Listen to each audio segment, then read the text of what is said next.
300 milhões de toneladas. Essa é a marca exata que a produção mundial de sal ultrapassa todos os anos. Esse volume maciço seria tecnicamente suficiente para cobrir toda a vastidão do deserto do Saara com uma camada compacta de meio metro de espessura. Mas isso é apenas o começo. Por que a humanidade necessita de uma escala de extração tão gigantesca para algo que parece comum? A resposta vai muito além do uso culinário visível a olho nu. O sal atua como a fundação química absoluta para a manutenção da vida, sustentando o equilíbrio da água e a integridade das células.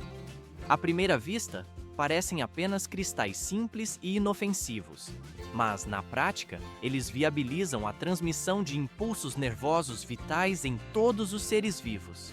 Pode-se notar como a biologia depende dessa troca iônica constante para o funcionamento do organismo. Sem ela, os sistemas biológicos falhariam. Depois, fica mais complexo. Vê-se como a colheita ocorre desde vastas planícies costeiras até minas subterrâneas profundas. O equipamento gradualmente colhe, refina e empacota o material, transformando depósitos brutos em um ingrediente essencial para a indústria moderna.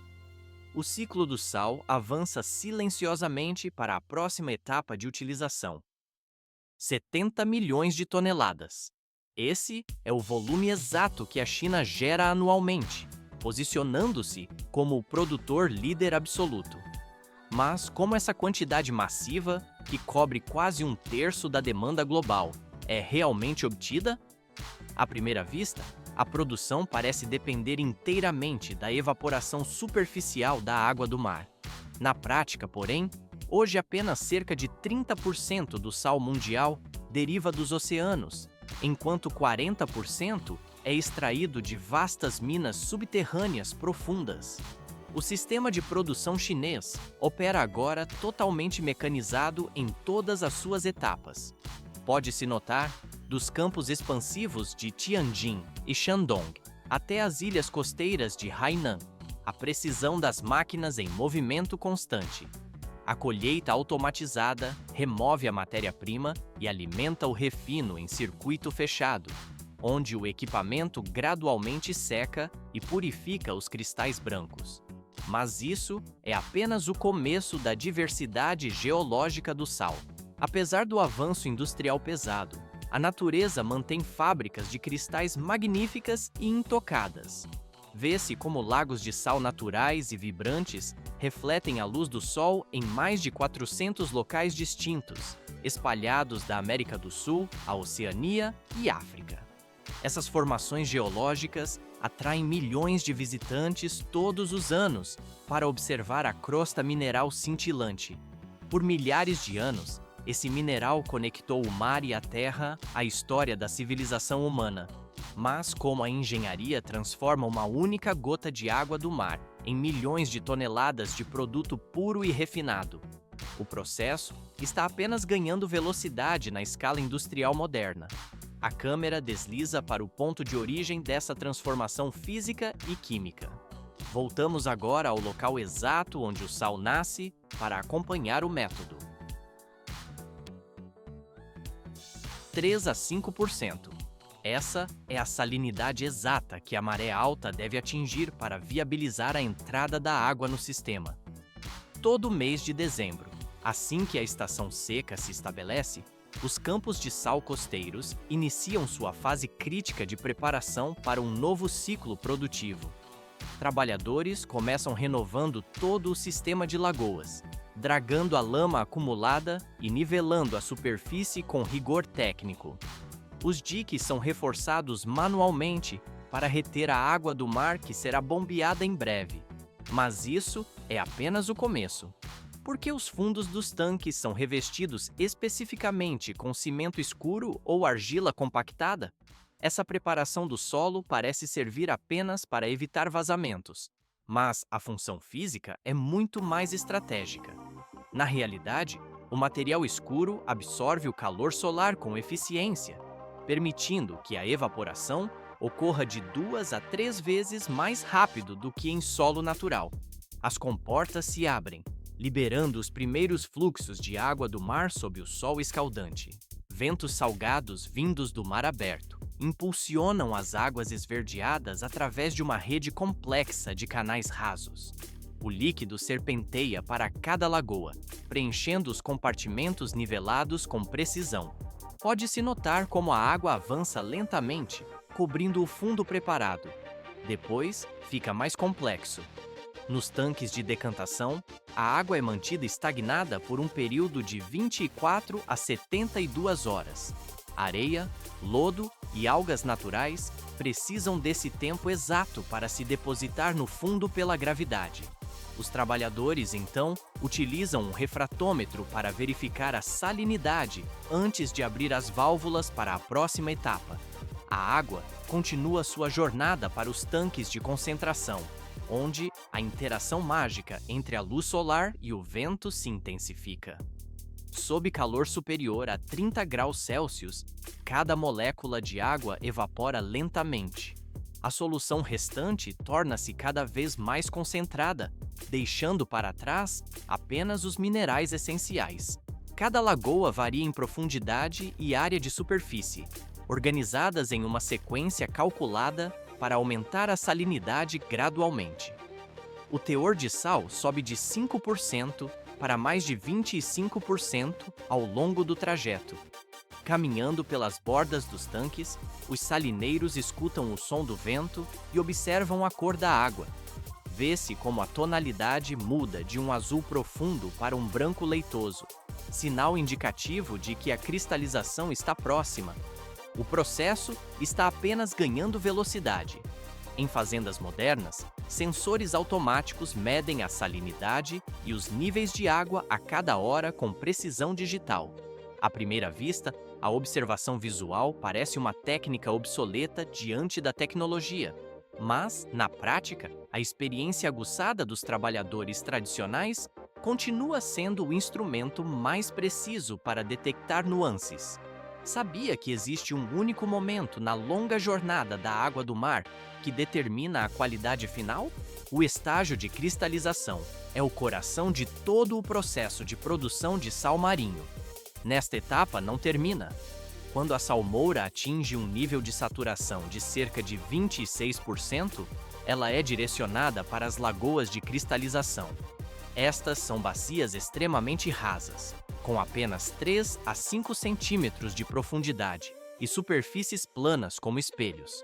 Sob a luz solar direta, o piso do tanque pode atingir até 50 graus Celsius de temperatura. Isso causa a evaporação de 6 a 8 milímetros de água a cada dia. As primeiras camadas delicadas de cristais de sal se agarram ao fundo, aparecendo inicialmente como uma película fina. Tudo só se complica. Gradualmente, a camada engrossa e se torna branca pura, assemelhando-se a cristal à medida que o processo se completa. Após quase 2 meses de trabalho árduo sob o sol, os campos secos são cobertos por uma camada cintilante de cristais brancos. A temporada de colheita começa oficialmente em campos que se estendem até o horizonte. Trabalhadores utilizam ancinhos de bambu e pás de alumínio para reunir as camadas de sal branco. A câmera desliza ao longo do movimento rítmico dos salineiros, que empurram o material para as bordas. E isso ainda não é o limite. Cada movimento deve ser preciso e constante para evitar arranhar o fundo do tanque, o que afetaria negativamente a próxima colheita. O sal coletado é amontoado em cones de mais de 1 metro de altura para drenar naturalmente. O material repousa nessas pilhas por 24 a 48 horas antes de ser transportado para o refino. Em países como Vietnã, Índia e Senegal, a imagem de trabalhadores com chapéus cônicos sob o sol tornou-se um símbolo duradouro do ofício. Transição para o próximo nível. Entretanto, em campos modernos como os de Tianjin, na China ou na Austrália, a colheita é realizada por máquinas automáticas. Quando sensores detectam que o teor de umidade do sal caiu abaixo de 4%, colheitadeiras entram em operação. Ancinhos rotativos ou transportadores de sucção reúnem o sal em longas fileiras organizadas. Em seguida, o material é carregado em caminhões ou correias transportadoras que o levam diretamente para a planta de refino. Cada máquina tem a capacidade de processar entre 30 e 50 toneladas de sal por hora de operação contínua. Isso reduz o tempo de colheita de um campo de dezenas de hectares para apenas algumas horas de trabalho mecânico. Diante dessas montanhas maciças de sal extraído, surge a dúvida se tal volume afeta a salinidade do oceano. O material segue seu fluxo para o processamento final, encerrando este ciclo produtivo.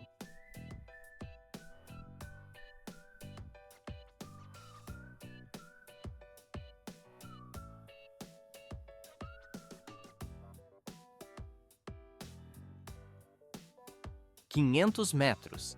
Essa é a profundidade exata que o elevador atinge para transportar as equipes de trabalho para o interior da crosta terrestre. Por que ignorar os campos de sal branco e cintilante sob o sol para cavar tão fundo? Aparentemente, a extração na superfície seria muito mais simples e barata. Mas a resposta reside nas cidades de sal maciças, como a mina Goderich, no Canadá, um labirinto subterrâneo que guarda recursos de oceanos antigos, de mais de 400 milhões de anos.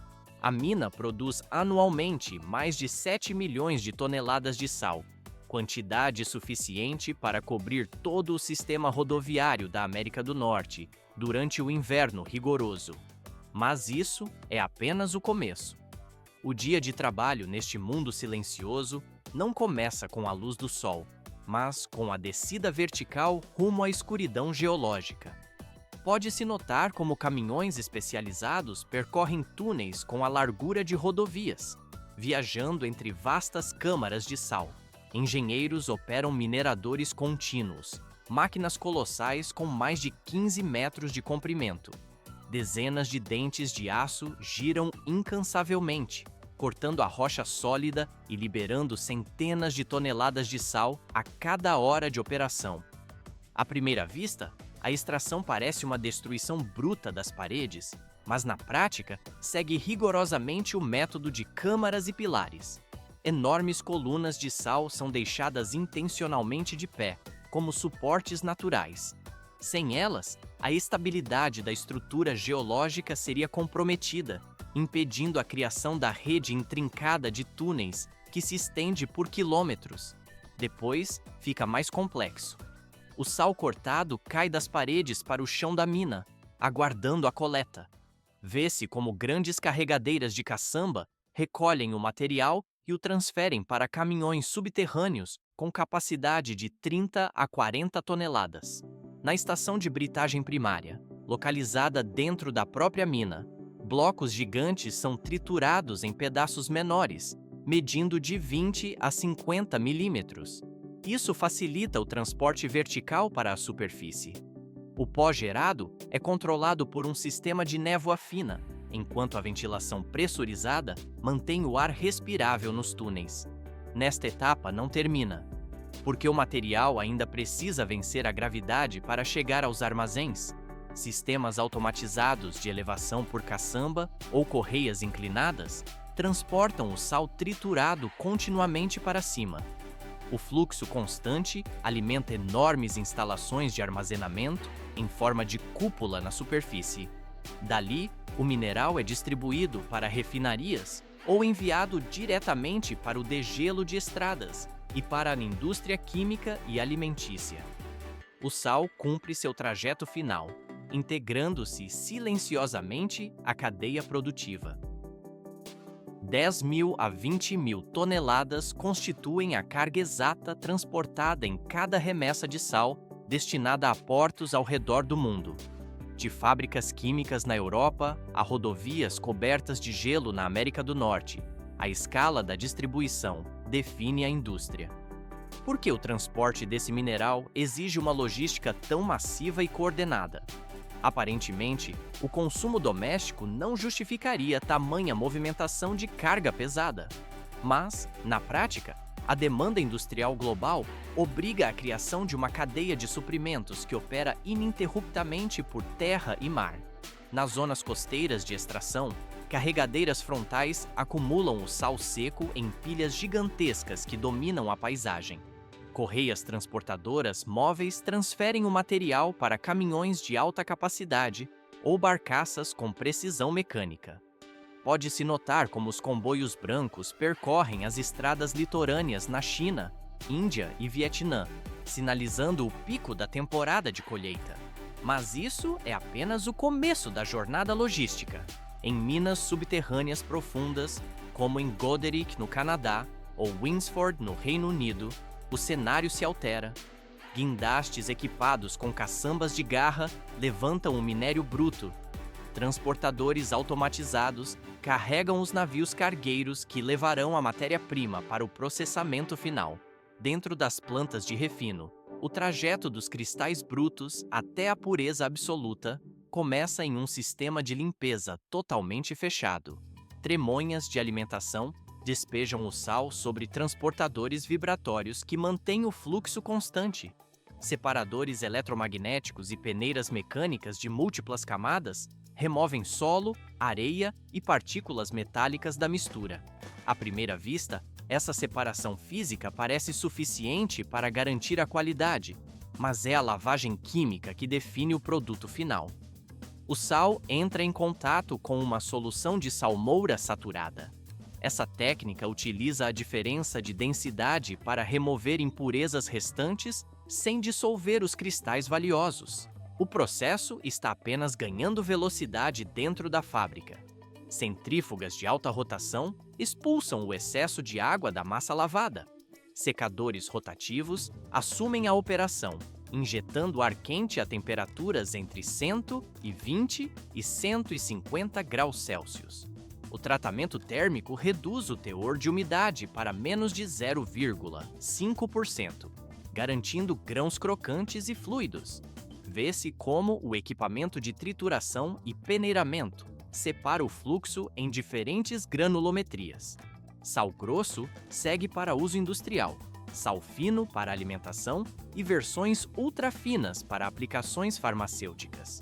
Antes do empacotamento, sistemas de pulverização de névoa de precisão enriquecem lotes específicos com iodo ou oligominerais. No entanto, o ambiente fabril enfrenta um desafio constante. O sal atua como um inimigo silencioso das máquinas, corroendo o metal e até o aço inoxidável mais rapidamente do que em outros ambientes industriais. Depois, fica mais complexo. O material purificado move-se para os silos de armazenamento intermediário, onde a fase final de manufatura aguarda. Transportadores de parafuso alimentam as tremonhas de dosagem, onde sensores de peso eletrônicos controlam cada grama. Máquinas verticais de formação, enchimento e selagem operam em ritmo frenético. Pode-se observar a velocidade com que o equipamento empacota de 60 a 100 sacos por minuto. Os pesos variam de 250 gramas a 50 quilogramas, dependendo da configuração da linha. O material de embalagem utiliza filme de polipropileno multicamada, resistente à umidade e à pressão. Cada pacote recebe códigos QR pré-impressos e dados de rastreabilidade.